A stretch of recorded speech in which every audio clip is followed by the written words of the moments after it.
Hello, my name is Graham and welcome to Scary Tales from Old Bridge Basement. Today's story is the Legend of Ann Hardman.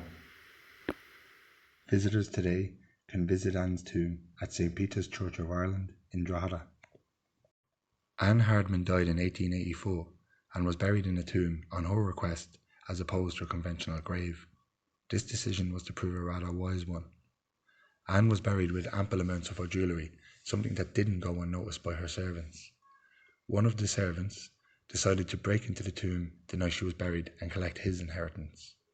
He amassed all the jewellery in the tomb except the rings on Anne's fingers.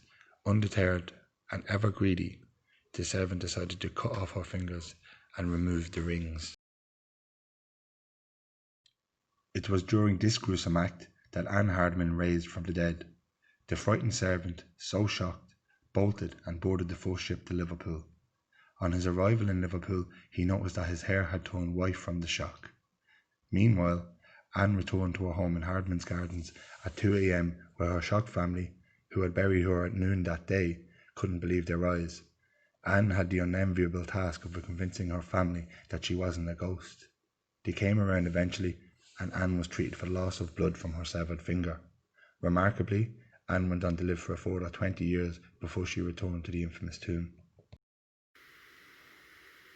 I hope you enjoyed today's tale, and please return tomorrow for more scary tales from the basement of Old Bridge House.